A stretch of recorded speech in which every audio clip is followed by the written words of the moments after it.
The British people aren't fools. We know when we're not being told the full story. We've got to work out how Britain moves forward from this. It's the best country in the world. The establishment had their chance. Now we're here to represent your views.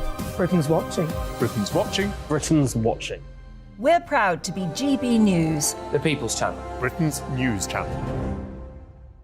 I'm Jacob Rees-Mogg, the Member of Parliament for North East Somerset and a former government minister. For years, I've walked the corridors of power in both Westminster and the City of London. We need to have the arguments, the discussions on how we make it better. Crop failures, famine, war, suffering on a scale completely unimaginable. We are putting the cart before the horse. As Charles I said at the scaffold, he was the true defender of liberty. Yeah, I've completely derailed the conversation. Join me Monday to Thursday at 8 p.m. on GB News, Britain's news channel. The Jubes and Kerr, we tackle the issues of the day with real, robust debate. Both sides of the fence, battling it out with me in the middle with my forthright opinions and views. And often really interesting things happen because you start with a position and then by the end of the debate you find actually, well, I might not have thought about that one. What we need in this country is 2 new political parties. You should maybe think about doing a 2024 calendar. I'm Michelle Dewberry and I'm keeping you company right through until 7 o'clock this evening. GB News, the People's Channel, Britain's watching.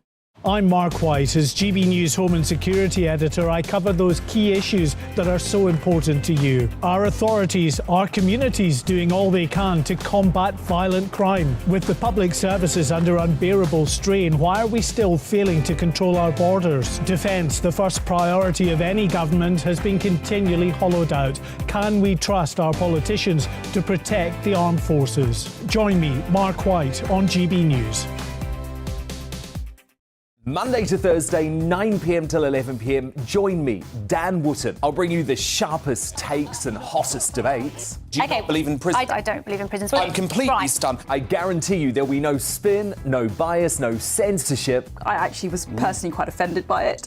And no reason to go to bed. So I guess they've always been quite woke. That's Dan Wootton tonight on TV, radio and online. Monday to Thursday from 9 p.m. till 11 p.m. on GB News. The People's Channel, Britain's news channel. You've probably seen politicians interviewed 1,000 times, but we do it differently. We find out who they really are, we don't shout, we chat, and hopefully we bring a bit of light, not just heat. Did you know Kate Moss? Apparently. Do you have a pair of jeans or a pair of jeans? No, of course I don't. What would I do with them? My friends are like, oh my God, what's she doing now? Join me every Sunday at 6 for Gloria Meets, only on GB News, the People's Channel, Britain's news channel.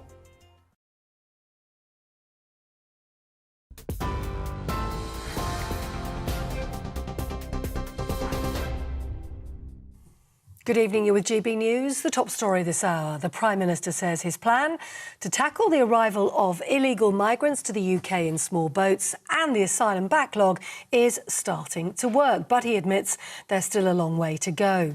During a speech in Kent today, the Prime Minister said small boat crossings were down 20%. Rishi Sunak also announced a further 2 barges to accommodate a further 1,000 people, but wouldn't say where they would be located. The Labour leader, Sir Keir Starmer, welcomed the news, but said the government still needs to secure more return agreements with other countries.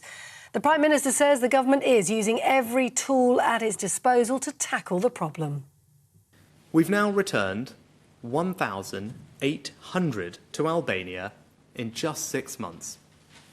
We've gone from accepting around 1 in 5 Albanian asylum cases to now just 1 in 50, in line with our European partners. And what is the result of all of this? Well, so far this year, the number of Albanian small boat arrivals has fallen by almost 90%. Thousands of British Airways and Boots employees are among those who've had their personal data breached following a cyber attack. BA says their staff were amongst those hit by the attack on Zealous. That's a payroll provider used by hundreds of companies across the UK. Pharmacy group Boots also said the attack had included some of its employees' personal details, including names, addresses and banking details. Entertainment, and Holly Willoughby has returned to the daytime television show this morning for the first time. following co-presenter Philip Schofield's exit. Opening the show today alongside New This Morning presenter Josie Gibson, Miss Willoughby said she felt shaken, troubled and let down by Philip Schofield after he'd admitted he'd had an affair with a much younger male work colleague. In the United States, the former Vice President Mike Pence has declared he will be running for the 2024 Republican presidential nomination. Pence is going to be running alongside former US President and current frontrunner Donald Trump. He's expected to formally launch his campaign with a video and a speech on Wednesday. Here, the judge hearing Prince Harry's case against Mirror Group newspapers says he was surprised the Duke didn't come today to the High Court. It was previously thought Prince Harry would attend to give evidence over claims that newspaper articles contained information that were gathered using unlawful methods. But now it's been confirmed Harry will enter the witness box tomorrow to give that evidence. Mirror Group newspapers is contesting the claims. And lastly, Princess Eugenie has announced the birth of her second child. It's a baby boy named Ernest George Ronnie Brooksbank. She posted a photograph on her Instagram account earlier on today saying he was born on the 30th of May. Princess Eugenie saying son August is already loving being a big brother. On TV, online, DAB+ radio and on the TuneIn app. This is GB News, Britain's news channel.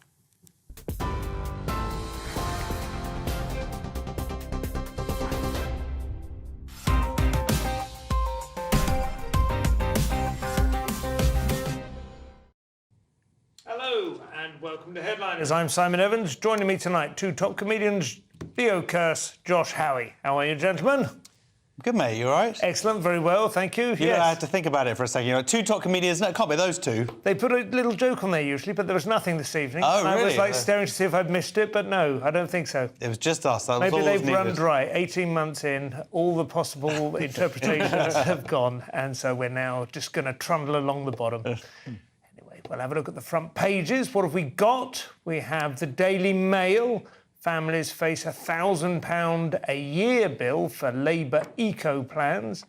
And Prince Harry on the front page there has been wasting court time. The Times, 2 years to save the world, says AI advisor. And a picture of Ukrainian troops getting quite bullish near the Russian border, I believe. The Telegraph, PM set to overrule Lord on boats bill.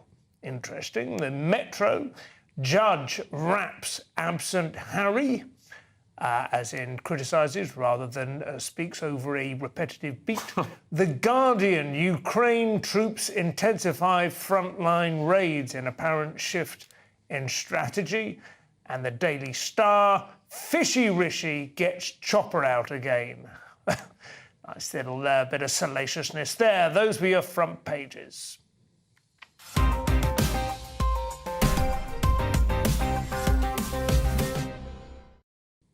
So we begin with The Guardian, Leo, and the Ukraine.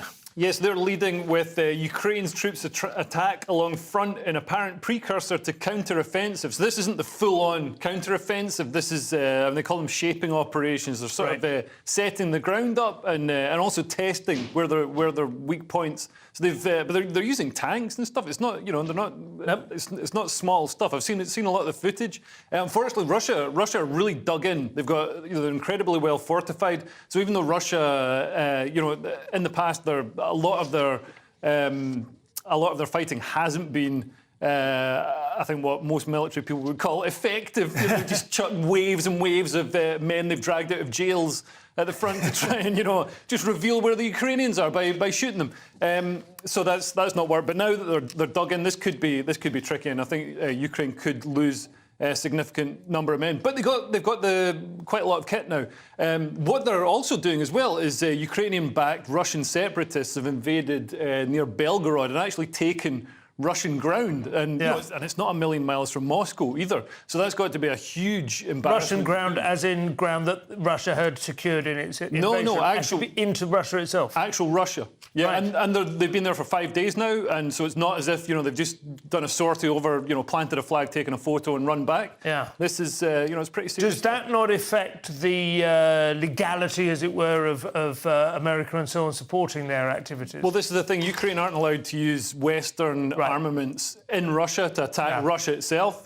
So they're using, Ukrainian stuff or older stuff, Soviet-era stuff. But that's pretty much what Russia's using anyway. So that's true. Yeah. And Russia so far, 97% of its troops are in Ukraine. Yeah. So they don't have anybody left to actually defend Russia with. And it's also a signal to other parts of Russia, parts like Chechnya that previously wanted to break away.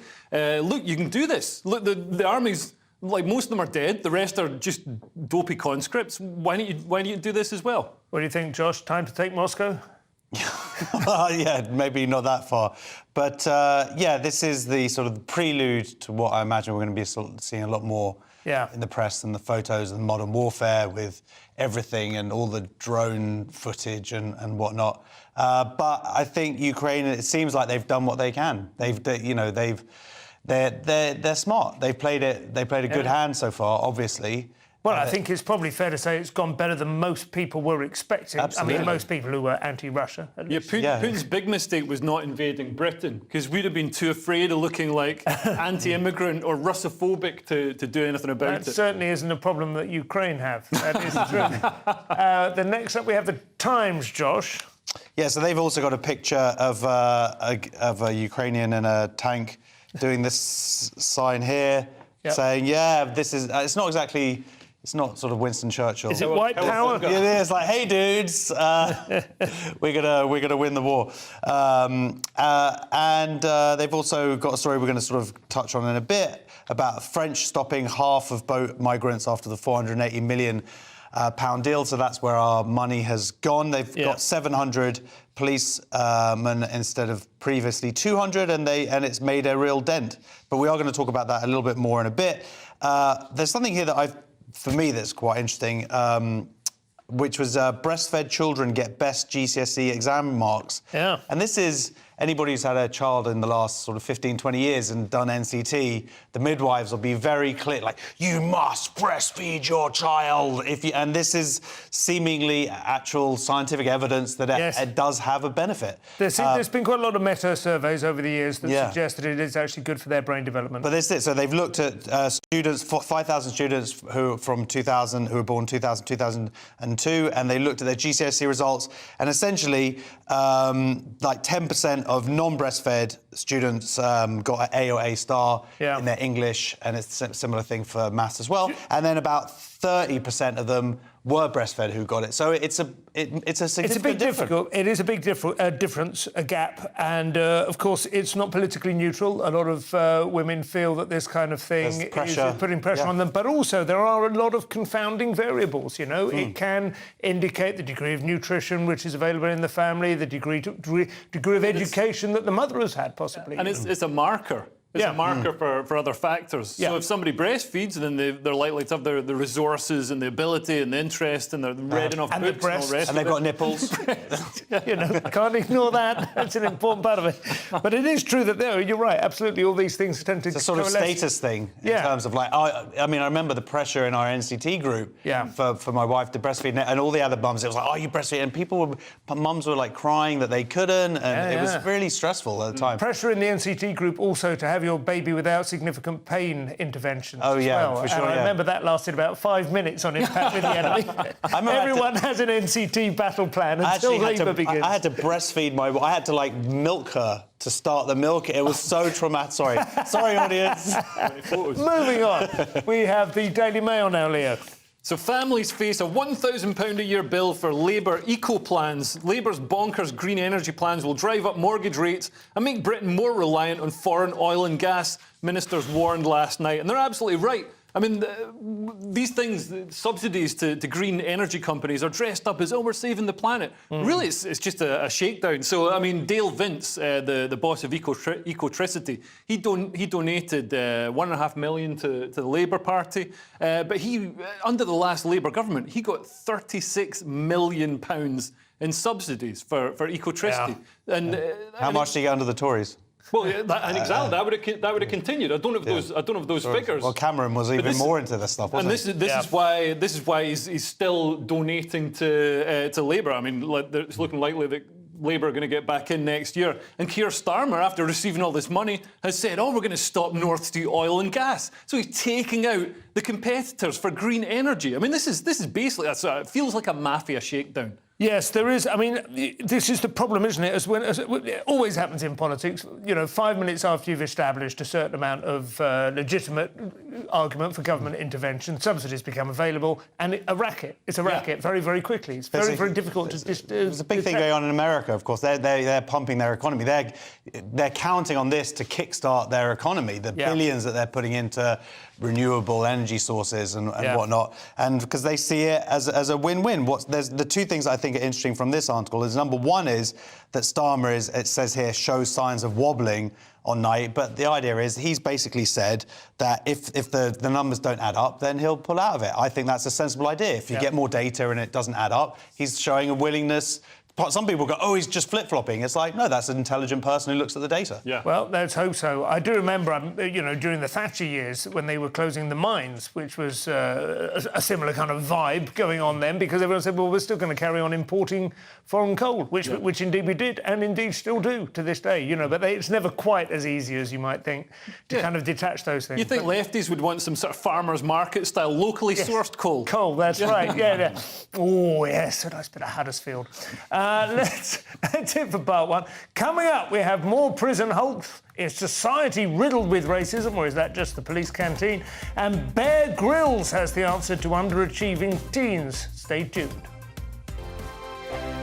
First and foremost, I'm a GB News fan, and I was before I was working here. Just love the fact that we're asking the questions that a lot of establishment media won't ask. With a bit of a twist, we not only want to inform you, but we want to keep you entertained. It's worth the drive because you get in and the team's all ready and waiting, they're itching to go, and it's a proper little family. GB News is the People's Channel. It's the audience that makes the programme sing. We're giving our viewers and our listeners a voice. I see the thousands of your letters, tweets, emails, you name it, coming in. Britain is broken.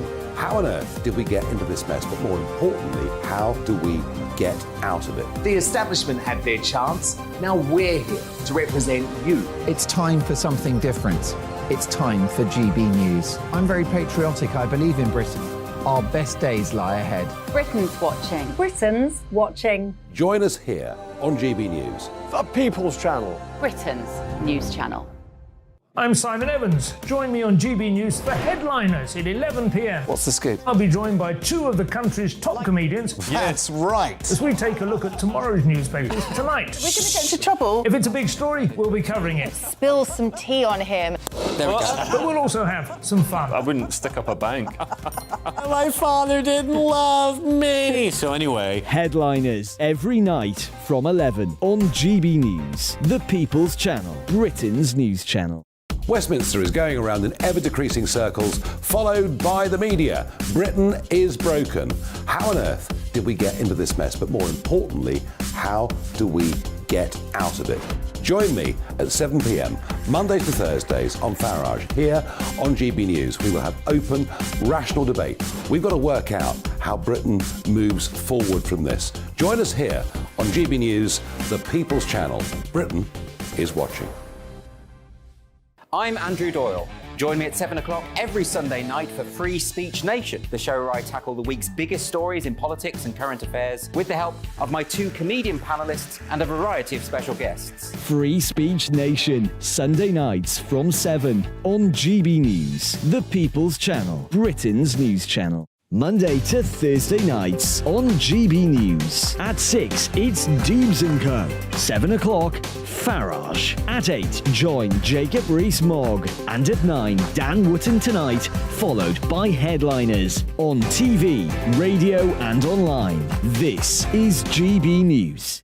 Every Sunday from 11, join Michael Portillo. There will be topical discussion, looking at the week before and the week to come. So kick back and relax at 11 a.m. on Sundays on GB News with me, Michael Portillo. GB News, the People's Channel, Britain's news channel.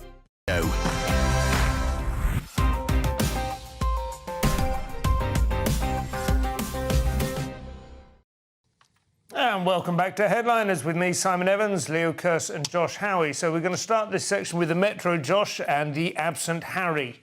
Judge raps absent Harry. So the court case started today with Prince Harry taking the Mirror Group to court, thinking to try and prove that they were doing some phone hacking and whatnot. Yep. And essentially he's giving... He's going to be questioned or whatever. Yeah, cross-examined. Cross-examined today, which is or Tuesday. But they said get here a day early. Yeah, because they thought sometimes they get a bit shorter. Exactly. And he was like, I've got my daughter's birthday, and so he flew in Sunday night. So the judge is basically unhappy about it. But there's no actual evidence that he was needed today. But basically the judge was like, you should really respect our wishes. It's a bit like when I went to give blood and they were like, there's going to be a half-hour wait. And I said, no, I haven't got that long. And I had to leave. And they looked really cross with me, as if they give an appointment schedule and then expect you to just, give up the rest of your day. I'm like, no. It's like, I understand that, you know. I mean, you want to appear in court, you want your day in court, but you don't want to be just hanging around in case they get bumped, you know. No, you don't just... This is a courtroom. This is, I mean, in front of the judiciary, everyone's equal. It doesn't matter if you're some sort of highfalutin prince who's got a Netflix podcast or whatever. No, you've got to turn up.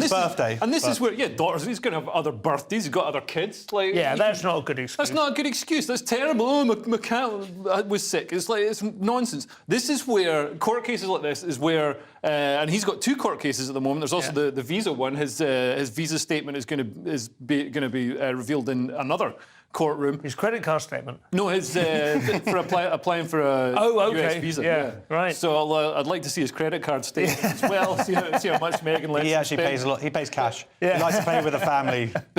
A picture of his mum. Yeah. But yeah, this is where Prince Harry and Meghan, their sort of worldview of our own personal truth, and this is what I feel comes up against what is objective reality and truth. It's going to be interesting because he's calls this, isn't he? He's not being hauled. He's like this is often the hubris leads to the nemesis, right? Yeah. There could be an extraordinary downfall because he's always been handled by like the Oprah kind of interviews and stuff. This is the first time he's going to have faced some hostile questioning. Oprah didn't ask for evidence. Well, this guy says the person questioning him says he wants like a day and a half. So I wonder what we'll be talking about tomorrow. That will be interesting. Kicking off the Times, meanwhile, Leo, a bit of argy-bargy from Dishy Rishi.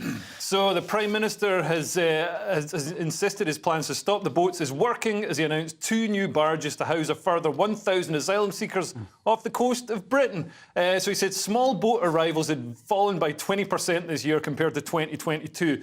I mean, that's, he's selecting some particular months there. We haven't really seen much of a drop so far, and I think the weather's been a bit worse than it was last year. I mean, which was shown by the fact that he was out on the waves and they were very choppy. I think there was a 2 months. I mean, it's a result that it's not getting worse, to be honest. If it is even levelling off, that's slightly reassuring. Yeah, absolutely. And I think the sort of breakdown of the small boat crossing people or whatever, they're migrants, has changed as well. Because it's far fewer Albanians. Apparently. Well, this was his big news, wasn't it? In his announcement, he seemed to really focus on the Albanian element, that particular demographic that we have seen, of course, cropping up in some quite alarming crime figures.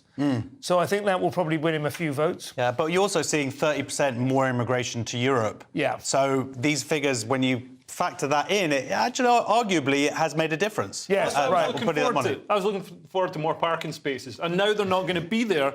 And I'm upset. I don't know. I think the real problem is public opinion. What he needs to do with the small boat migrants is just put them near the civil service and the Guardian readers and all these people who insist that we have open borders and resist the Rwanda plan. Just plant them in those neighbourhoods instead of putting them on deprived. The farmers' market, coal stalls. Yeah, absolutely. There is actually something quite funny. He sort of went out for the day on these boats, and the military commander was like, "Oh, he's a young, fit bloke," and sort of, but no, and he's like, "Oh, you did really, really well. If it had been Biden, you really would have." It's like, that is not what you want to be compared to. But also, he's so short that he's never going to be making it over the rail. No, he's probably quite a good seaman. Actually, he's totally safe. Yes. He could go between. He's a bobber. About that, actually. Daily Mail now, Josh. It sounds like our entire society is no longer fit for purpose and needs to be abolished. Well, certainly in Scotland, but the Chief Constable who had admitted Police Scotland is institutionally racist and discriminatory, now says racism is endemic across the whole of society. So it sounds like someone has done a little critical race theory training, right, and is really taking it to heart. This person, Sir Ian Livingstone, so he must have written all of those fantasy choose your own adventure books, and then he went off to be the head of Scotland. There's a little joke there for any geeks. And now he's a chief constable, and he's basically about to retire. So he's just going, essentially, you're all racist. See ya. Bye. And now he's sort of, and so his officers are very upset with him. Look, there is racism and misogyny. These things do exist within our society, but there's a massive difference between the endemic nature of it, than which is what he's saying. It's not for him to talk about society generally, is it? There's a group of people whom he represents, and it's his job. It's been his job in order to try and keep order, and he should focus on that, really. But even then, I find it a little bit alarming that he wants to sort of squash canteen banter and so on. I don't know. I mean, it's not that I want people to be racist in the canteen, but equally, whatever measures they take to reduce that. Yeah, no, absolutely. And I've worked in the public sector, and when you have this sort of this cloying feeling, this sort of 1984 feeling that you're being watched, and HR making notes, and you could get reported for a joke. It makes it a horrible place. Yeah, that's why you came here, right? Quite often, you probably can't do it here either. I don't think anybody in Britain can have any sort of banter at all anymore. It's ridiculous. And 99% of workplace banter is it's good-natured, it's good-humoured, it's not meant to cause any harm or anything like that. If you're working the police or the ambulance service or whatever, you've got this sort of gallows humour. So to say, just before he retires, it's the sort of strategy of, farting before you get out of the lift to, then, leave everybody in the lift with that to deal with. The question, like anything else, you have to back it up with numbers, don't you? If you can demonstrate there are demographic inequalities or whatever, that more black people are dying in custody, or indeed more black officers are leaving before their contract is up because that kind of thing. Well, we've seen that, but then it doesn't. That doesn't represent, how many are being arrested and for what reason. So it always requires detailed reading. Yeah. We'll stay with crime, and knife crime now, in fact, Leo. A Labour MP knows your mum and she knows where you live. This is in The Guardian. So a rising figure in the Labour Party is threatening to evict families if their children do not inform on people who commit knife crime. Luckily, my mum, she just rented a house and then bought a house. She didn't go to the council and become... then have to do whatever they said. But Darren Rodwell, he says the council will start looking at tenancy agreements if children and families refuse to speak out. And this is part of Labour looking tough on crime. We've also seen the Shadow Justice Secretary, Steve Reid, saying he's going to fine the parents of children involved in antisocial behaviour. I don't know if that'll be offset by the stuff they're nicking. And the Shadow Home Secretary, Yvette Cooper, has said Labour would deliver 13,000 additional police officers, and Labour is the party of law and order.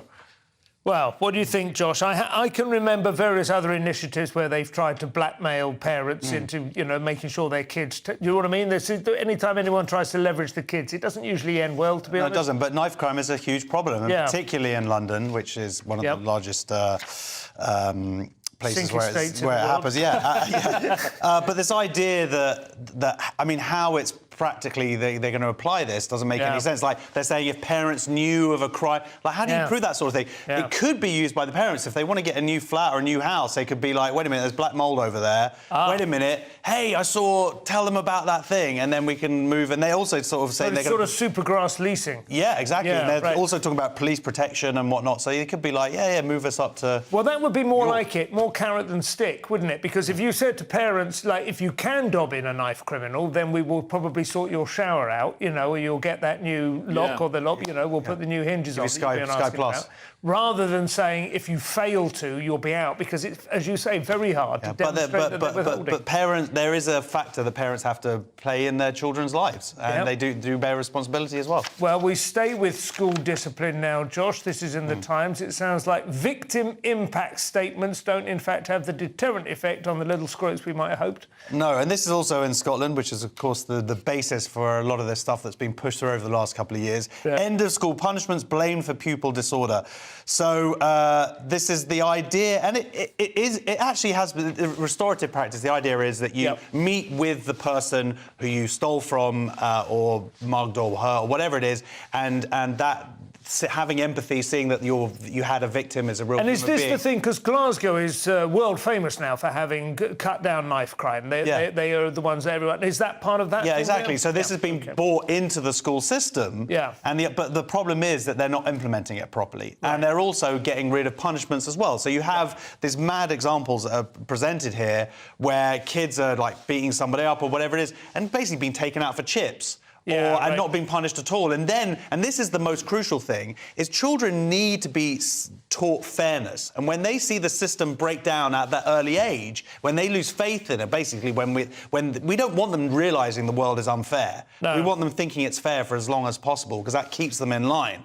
And when they figure the truth out, then anarchy is going to reign. It's very difficult. I mean, there have been various schemes over the years where you take inner city kids who are behaving badly, acting out or whatever, and you put them on coach trips and they go out to the countryside and they have picnics. And you kind of go, well, I get it. I mean, I understand that might sort of... But on the other hand, if you're not being quite naughty enough to get the coach trip, you kind of feel a bit like, well, what have I got to do to up my game? It's difficult. It's terrible. And also, the thing that really appeals to kids is, the sort of making being good lucrative. And I mean, when I work in policing and all the rest of it, I went to this event where all the religious leaders and community leaders, most of them self-appointed, were talking about what they could do to sort of stop kids committing crime. And there's a kid there. This kid stood up, from Hackney or whatever, 14 years old, and he's like, got to make it lucrative, so if I study, if I go to university, if I get the job, then I can buy the Beamer with the wheels and all this sort of stuff and get the beautiful girlfriend. And they're all like, no, it's got to be something from within. He just told you the answer right there. And it's like, and he wouldn't expect anyone to do that in our line of work, would you? If nobody would ever go to be a better comedian and you'll have the love of the people. No, I want a higher fee. I want to play the bigger rooms. You've got to make the lucrative, the fun, the rewarding option to be good. Or indeed, the threat of violence or a serious restraint on your liberty. Well, you need punishment. You need some fear in the system, especially in school, because to be fair, often in school there isn't a single unique victim, is there? If there's somebody like who's a bully or disruptive in class or whatever, they're just creating a stink generally. My eldest secondary school, they've just got a new head teacher about a year. He's much more disciplined, very focused on uniform, all that stuff, and it's made a massive difference. Excellent. The Michaela strategy, it's spreading. We'll stay with education in the Telegraph now, Leo. We've had the shtick. Bear Grylls is waving the carrot around. So Bear Grylls has accused schools of failing to give children an edge in life and argues that so much of education is boring. So he's a chief scout, so he does have some sort of grounding in this. He said traditional education is falling short, and he says it's never been a tougher time for young people than right now. I mean, how does he know? That's nonsense. That's just plainly nonsense. But then again... There's like heating. People always say that, don't they? It's never been more important. Well, of course it's been more important. Yeah, totally. You're not dying of cholera. What do you want, you little... Never been a tougher... My dad was... Never mind cholera. PlayStation 1. Yeah. Play a PlayStation 1, then tell me you've got it tough. Oh, my God. But yeah, he said he wants to demystify success for youngsters and give them real-life tools and skills. And this, is a good idea. I think kids should be taught stuff like entrepreneurship, accounting, things like that, computer stuff. Real-life skills, stuff. We've all said, I think we've talked about it before, for instance, personal finance, knowing how to save effectively, knowing how to prepare your accounts if you happen to be working for yourself, that sort of thing. And also, I think there's a kind of a wider, being a good civilian, a good citizen, things like statistics, how to understand and read the newspapers in order to, that kind of thing, and not to get your head kind of... twisted. But I do think, funny enough, we had this conversation I stood in for Neil Oliver on Saturday. I was talking to an education guy, and there's this huge divide between private, independent sector and state schools that people go on about, and the Labour Party want to address. The biggest difference in private and independent sector is the amount of games you play. It's the amount of outdoor activity you get. It's much more significant a difference in the amount of time you spend doing maths, or the quality of the maths teachers, or the quality of the whiteboard, or any of that. The peer group you're with will be different as well. That is significant. But it is, in terms of actual curriculum, And I guess this is So you what need to Bear do more Grylls is running about. about inside. Run about. And I mean, look, like all the great public schools, they used to have an army drill, you know, or cadet corps or whatever. That's the thing I think is missing from an awful... And because small boys especially have so much gasoline they need to burn off. Do you know what I mean? If it's not burnt off outside in the field, it's just creating I think in the classroom you could teach them something practical instead of like every year I've got to do my tax return. I've never once been asked to calculate a triangle's area or something like that. You know what I mean? But I don't think we can sort of... I've said this before about going to public school, but and you mentioned it, but the example you get from the other parents that you see the culture of success, and this is what this... It's essentially an advert for a TV show that he's got coming out called Becoming Extraordinary, where he basically interviews a bunch of famous people. How did you do it? That is a great idea, and to show that to kids and to show that there is a path, that there is a possibility, and how you actually make it happen by incremental steps and by failing... This sounds like a great thing. I'll put as long as they aren't all aspiring rappers. Well, that's it for part 2. Coming up, we have coronation cock-ups, transpole explorers, and 5G phone masts protected from hate speech. We'll see you in a couple of minutes. It's all about family, being in people's living rooms, all the interaction and getting to know who our viewers and listeners are. When I was young, my dad used to say, no, stop arguing. I wanted an outlet that would enable me to give my opinion. People are going through a really hard time right now, and I know that you don't feel like you're being listened to by the establishment. I came to GB News because it's the People's Channel, and I want the audience to have their say on the events of the day. We're dynamic. We do something different. Democracy shows that the wisdom of the nation is in its people.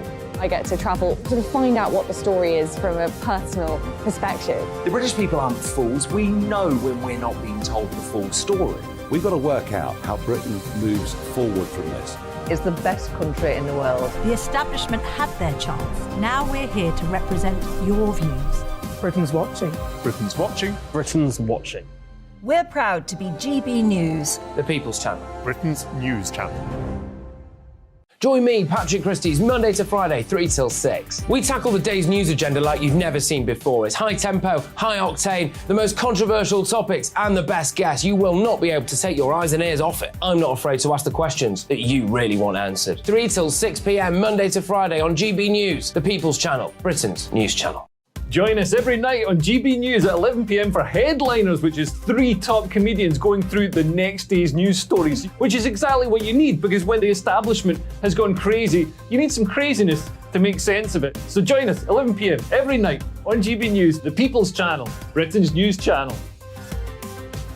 Join me, Camilla Tominey, on Sunday mornings from 9:30, taking the politicians to task and breaking out of SW1 to see how their decisions are affecting you across the UK. Bursting the Westminster bubble every Sunday morning, only on GB News, the People's Channel. Britain's watching.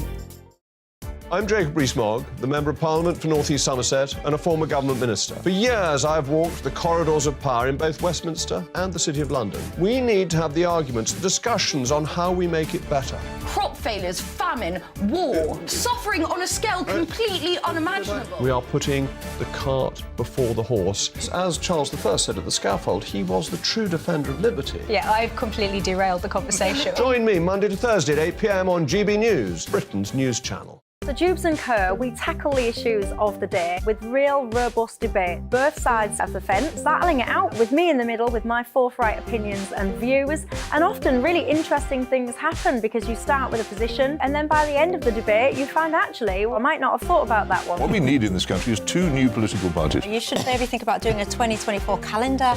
I'm Michelle Dewberry and I'm keeping you company right through until 7 o'clock this evening. GB News, the People's Channel, Britain's watching.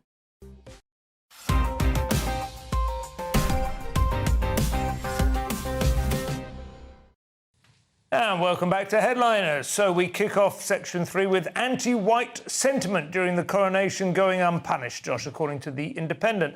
I had thought hanging would have been appropriate, to be honest. Oh, really? Wow, that's harsh. OK, well, Ofcom... It's treason, right?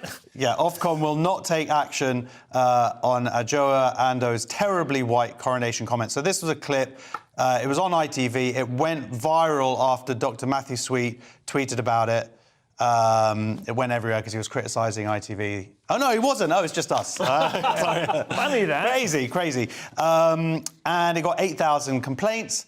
and the most complained about things in this year. Yeah, and but they basically said, yeah, you know, it was a personal opinion, which it obviously was, and they're also saying the segment itself contained a range of viewpoints, which is what we are so good at doing here. Let's have a different view. Go, you give your viewpoint on this. Go.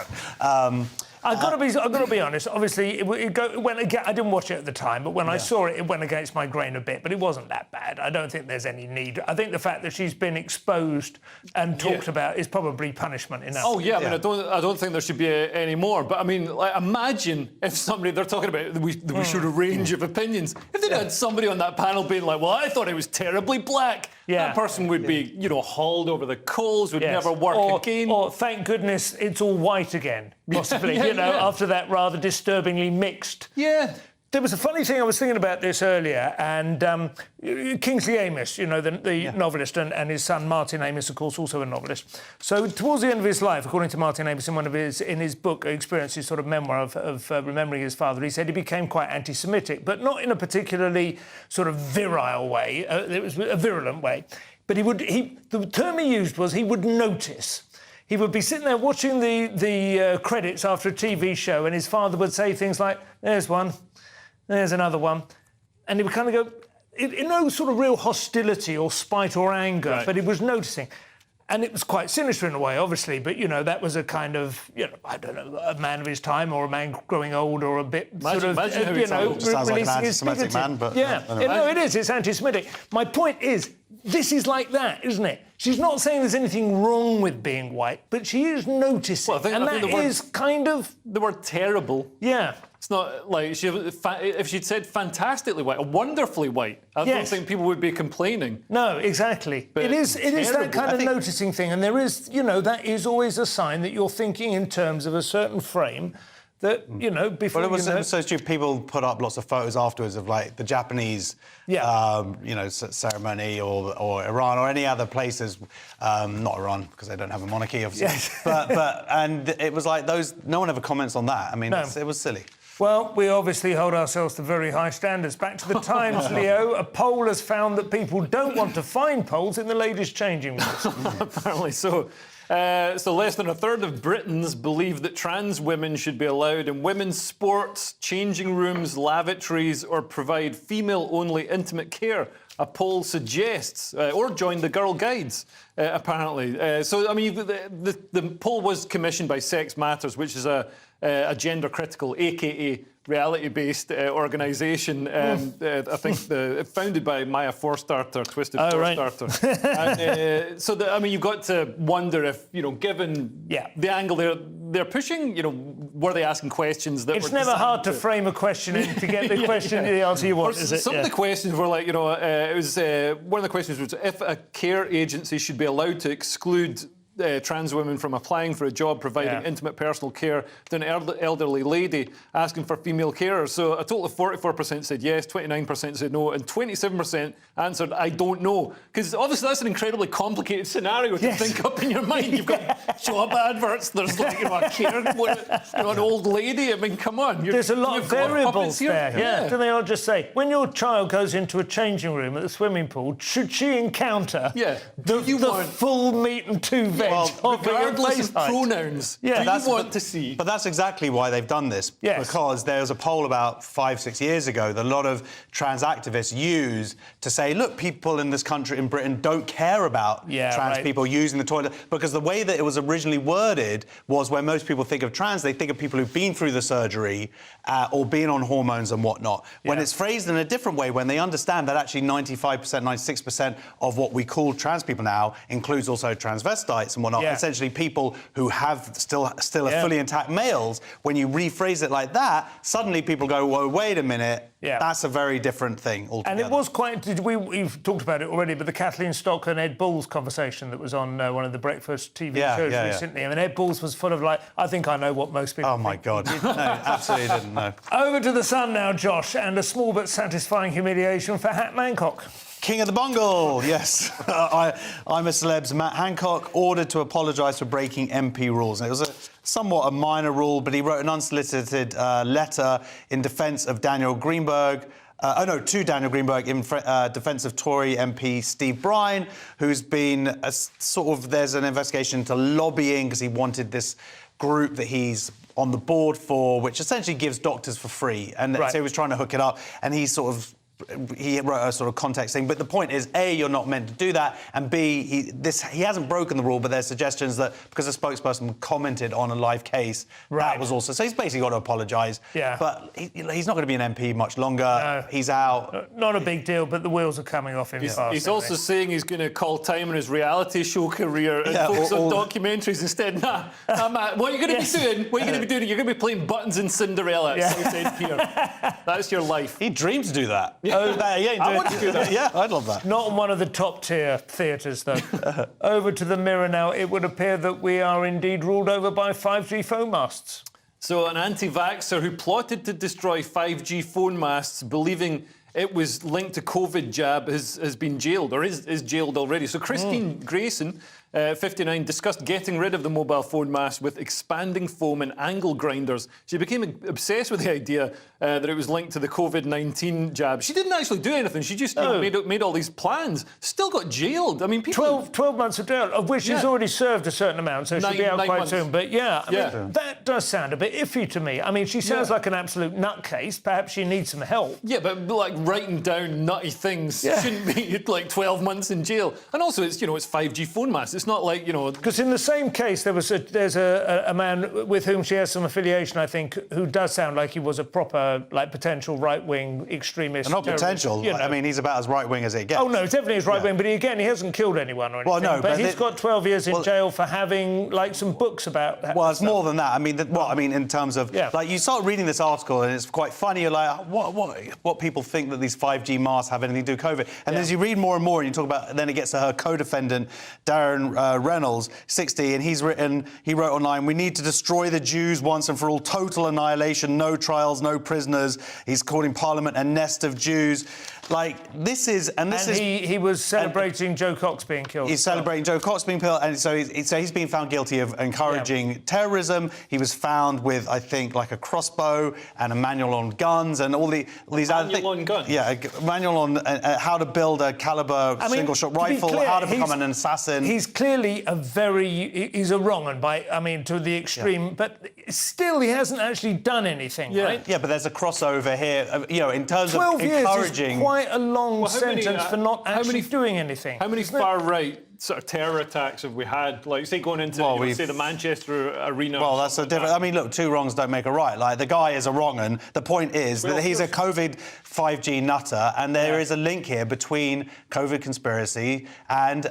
I'm not saying everyone who's saying stuff about COVID. There are many valid things as well we can talk about COVID. Yeah. But at the same time, there is a connection to anti-Semitism. It does need to be dealt with within that cause because too many people lean onto these tropes. This is the trouble with stuff like this. You only need one guy popping up and being like, and it was the Jews, and then all of a sudden the whole, Well, it's not just... The problem is it's not just one guy. It's not just one guy. No, anybody who mentions COVID... Yeah, I agree, but I did say that. I'm just saying, it's like, Well, that's exactly what I said. Well, we have a slightly lighter story now, although you never know. Now everything's simmering. We may be able to sustain it. Influencer news, Josh. It sounds like the Cambridge Gatsby has been very authentic, including lying about her past. Oh, this is ridiculous. I've never heard of this person before. Caroline Calloway. She is notorious. Yes, well, I guess so. Scammed her way into prestigious universities. She's a social media influencer, and she said that she'd sort of spent half her money, or not half, but a bunch of money buying Instagram followers. She's built up this following. Supposedly she became popular being in Cambridge and sort of taking photos of her lifestyle, travelling around with a lot of posh people. And then she wrote a book that supposedly was actually ghostwritten. She was commissioned to write a book, which she didn't. Then she didn't do that. $500,000. I mean, and now she's finally written this book and kind of just said it's called Scammer. And what she's really saying is, she said, and this is quite insightful. She said that there's a riptide. Surviving a riptide is how to get out of these situations. You can sort of try and go against the pull, and you're going to get dragged under, or you go along with it. Right. Which is what she's done. Which is why she's got this book called Scammer, and she's lent into the fact that she's done all these things in her past. So she's basically the upper middle class, gorgeous version of Mitzi, isn't she? I guess, yeah. She's in that kind of territory. She's basically achieved a degree of notoriety. Nobody really likes her, but they're kind of fascinated. But I guess she hasn't arguably caused harm, which he did. Yeah, that's true. Well, she took a university place from somebody who deserved it. Who deserved it, that's true. Although it was art history, so it's kind of different. But anyway. They all deserve it. There was a famous... She did a famous Instagram post. I'd forgotten about it, but when I saw it reading the story, I do remember seeing it at the time. It was very notorious, where she said, "My dad died 4 weeks ago. 5 days ago, I learned it was by suicide." And this was accompanied on Instagram by a picture of her in a red bikini on the beach, and then she just goes on to say, I'm sexy, I'm horny, I'm sensual, I'm grieving, and I'm screwed up, and I'm addicted to Adderall, but I'm also all of these incredible... I'm a complex being, and I'm not going to deny it all just because, in order to fit your stereotypical idea of what a grieving woman should look like. And this is your screensaver? Yeah. Right. But I mean, that's the kind of person she is, extraordinarily provocative. But, it's obviously there's a market for it. Yeah. Anyway, that's it for this section. Coming up in the final part, we have the first exam question, that's spotting the fake, leg lengthening surgery again, and environmentally sound orgasms. Is there any other kind? See you in a couple of minutes.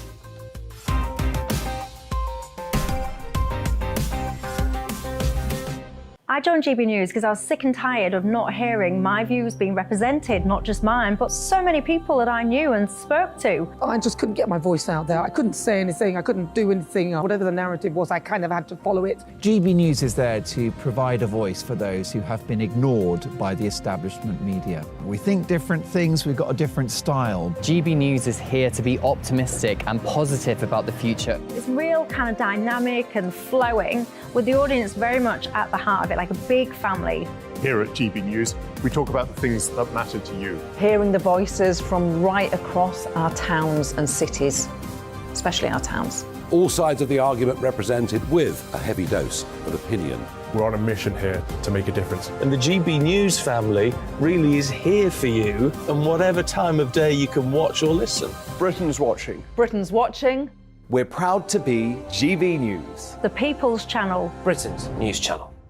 I'm Mark White. As GB News Home and Security Editor, I cover those key issues that are so important to you. Our authorities, our communities doing all they can to combat violent crime. With the public services under unbearable strain, why are we still failing to control our borders? Defence, the first priority of any government, has been continually hollowed out. Can we trust our politicians to protect the armed forces? Join me, Mark White, on GB News.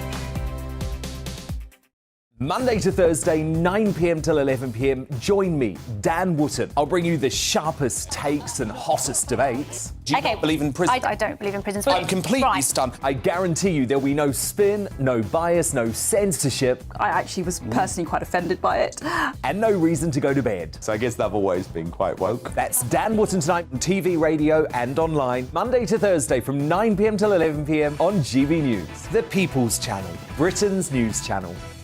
You've probably seen politicians interviewed 1,000 times, but we do it differently. We find out who they really are, we don't shout, we chat, and hopefully we bring a bit of light, not just heat. Did you know Kate Moss? Apparently.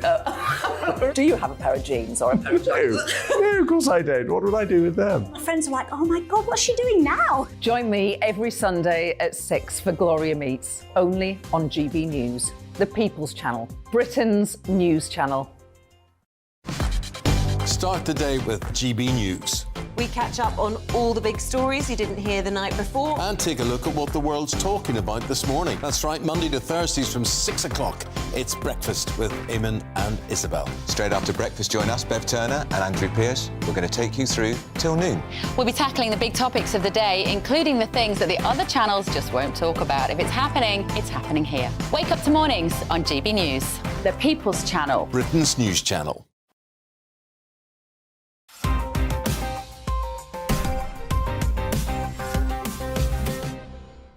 How are you going back? Welcome back to Headliners. Daily Mail now to kick off the final section, Leo. This sounds like the most perfect victimless crime imaginable. Absolutely. So you know how a fool and their money are soon parted? GCSE students are being charged £500, up to £4,000 for fake leaked exam papers by scammers on Instagram and TikTok. I mean, who'd pay? Like £900 one of the people was charged here for a fake exam paper. So who's got it? All the questions are are wrong. You go and just revise. You can revise for free. School is so easy. It's like, how big is this apple? How many circles does Jack have? But my son did his English GCSE today, and he uses a laptop, so he's got a word count at the end of it. He wrote 3,000 words in 2.5 hours. Right. I don't know how good those words are, but that is a lot of words. I mean, I write columns sometimes. To get 3,000 words, that's a day's work, a good day's work. Yeah. That is actually quite a lot of words. I mean, I don't know whether that has any bearing on it, but just the sheer amount of quantity there. He probably didn't have Twitter to look on to kind of get distracted for an hour. Yeah, didn't go to Amazon and just buy 18 books in order to kind of support it. I mean, it's obviously, you know, it's fear, isn't it? It's fear and stress that's driving laziness. this, you know. Well, there is that as well, yeah. But, I mean, I almost wonder as well whether this story isn't being released in order to sort of counter the possibility that people will also there is a market in the real answers. Yeah, maybe. I mean, it's from the Daily Mail, and we know that teenagers, it's their favourite newspaper. Anyway, I hope this isn't the future. Independent now, Josh, and turkey leg lengthening. Although I'm more of a breast man myself when it comes to turkey. But, Man has £86,000 surgery to make himself 9 inches taller. We've sort of covered this before. It's where you break your legs and they just incrementally sort of stretch them with these metal poles or whatever, and then it grows in. But this is the first time I've read about someone who was already 6 foot tall, and now he's 6'7". He just didn't like the proportions. He didn't like. He thought that because he was quite stocky, and he thought that his leg. He says he looked like a thumb, and he also says that he now is really happy because there's his legs, and it's very thumbish. And they look like automatic rifles now. Yeah, it's a cyborg. And now he says his wife was 6 foot, so now he says he can sort of tower over. Yeah. It sounds to me like he's just done it because she's got bad breath. Yeah. Because he says he's really happy at the end because he's like, oh, now she comes up to my chest. So it sounds like he had some weird issue. He also says these are the benefits after 6 months in bed, essentially, and spending £100,000. He can see on the top of the fridge, because you're 6'7", aren't you? And he can see people's bald spots. Right, yeah. Is that, would you see these are the two Sorry best... to tell you, Josh. Is it going? Going back a bit, yeah. Does everyone out there want to feel tall? Here you go, everybody. There you are. That's what it's like to be 6'7". I would love to see it if his wife now has the same surgery in like some kind of arms race and they just keep edging up. Apparently it's really bad. Or legs race. Yeah. Muscles and tendons, like things aren't aligned properly. The bone's weaker. 7 inches. I mean, that's mad. Maybe an inch. I mean, even any kind of intervention is mad, really. But if you were 5'3" and you lived in a society and a culture where that was holding you back, that's conceivable. But at 6 foot, that's crazy. No, madness. Anyway, just get a decent tailor. Leo, finally, I say finally, we're getting. Oh no, this is not the last story, but just generally, how to make your orgasm greener. Kiwi smoothies, that'd be my guess. I'm afraid this advice won't be any use to either of you. Why? I imagine. It's lady orgasms. This is for women, yes. So shower heads are apparently used women don't orgasm. For this. They do with shower heads, apparently. Why haven't men evolved to have shower heads for genitalia? I don't know. But apparently 22.9% say they use shower heads. With the water gushing out of them at the time. Yeah, right. 7.1% lie. So that wastes apparently 300 million litres of water. Oh, years. women! Women! The planet. Come on, what are you doing out there? It's disgusting. Yeah. So is there a green alternative? What do they recommend? I need a... Is it sex? Is that the alternative? The alternative, you could try having sex with a real man. That's mad, mental. If you wanted to. Or woman. We have 45 seconds left to cover the from green to pink, the pinkest thing in the entire universe. In Guardian, Barbie film required so much pink paint it contributed to worldwide shortage. Wow. There's a slight thing there where it's for one company. Right. I mean, I imagine with paints, you've got to get those shades exactly right, whether they can be exactly matched or not. But then the company was like, well, actually, there was also like COVID was going on and some. Nevertheless, it's good. It's doll's house paint, so tiny. They were. Oh, I see. That was. They don't stretch very far in a studio. I'd like to know what colour that paint is called, though. You know, like Farrow and Ball, they have like elephant breath and mouse's trunk and stuff. Pink. What would pink be? Just icky pink? See, maybe it's Barbie pink. Maybe it is. Barbie pink? Could be. I guess it is. Well, the show is nearly over. Let's take another quick look at Tuesday's front pages. The Daily Mail. Families face £1,000 a year bill for Labour eco plans. The Times. 2 years to save the world, says AI advisor. The Telegraph. PM set to overrule Lord on boats bill. The Metro has judge wraps absent Harry. The Guardian. Ukraine troops intensify frontline raids in apparent shift in strategy. And the Daily Star, Fishy Rishi gets chopper out again. Those were your front pages. That is all we have time for on this particular occasion. Thank you to my guests, Leo Kearse and Josh Harry. We're all back tomorrow at the same time, same team, amazing.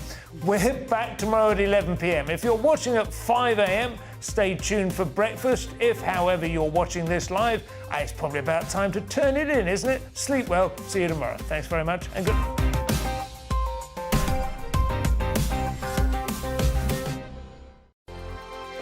First and foremost, I'm a GB News fan, and I was before I was working here. Just love the fact that we're asking the questions that a lot of establishment media won't ask. With a bit of a twist, we not only want to inform you, but we want to keep you entertained. It's worth the drive because you get in and the team's all ready and waiting, they're itching to go, and it's a proper little family. GB News is the People's Channel. It's the audience that makes the programme sing. We're giving our viewers and our listeners a voice. I see the thousands of your letters, tweets, emails, you name it, coming in. Britain is broken.